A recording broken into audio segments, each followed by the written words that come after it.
Welcome to Football Fancast, ladies and gents. The dust has settled on Sam Allardyce's appointment as England manager, so it's time to take a step back and run through the pros and cons of the Three Lions' latest saviour/scapegoat. The first pro is that he's almost certainly the strongest English candidate out there. His record of never being relegated is outstanding, and that's surely one of the hardest things to achieve in the Premier League, given what he's had to work with. But the first con is that he's the strongest English candidate out there. On the face of it, he's a man who failed at his two biggest club jobs to date when he had a decent bunch of players with West Ham and Newcastle, and he lost his only ever cup final, the 2004 League Cup final, to a Middlesbrough side managed by Steve McLaren. He's only won 34% of his 467 games in the top division, while Roy Hodgson has won 43.6% of all his games, and Steve Bruce 37.6%. What does it say about the state of English football if Sam really is the best we have?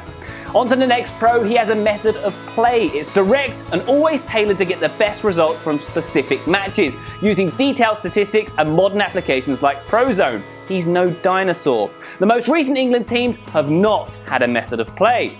But the next con, his method of play, which is often terribly dull and sometimes 19th century if you listen to Jose Mourinho, or anti-football if Arsene Wenger is asked.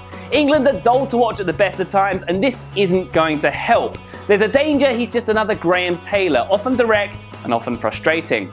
And the final pro, after the unmitigated disaster that was Euro 2016, expectation is at an all-time low. The only way is up for a manager who has a big chip on his shoulder and a desire to prove that he deserves to be among football's elite. And you know he really cares about this job. It's the zenith for him.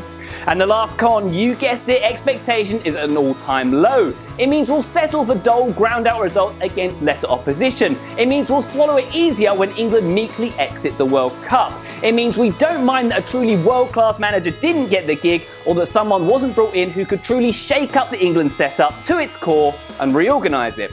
Someone like Jurgen Klinsmann, who did exactly that in Germany when they hit rock bottom in 2004.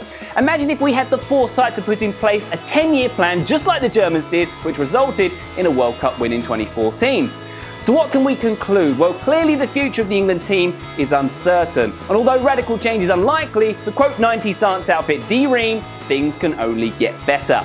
That's it for me. Thanks for watching. Be sure to give your thoughts on Allardyce at FootballFanCast on Twitter. Love to you, mothers. See you next time.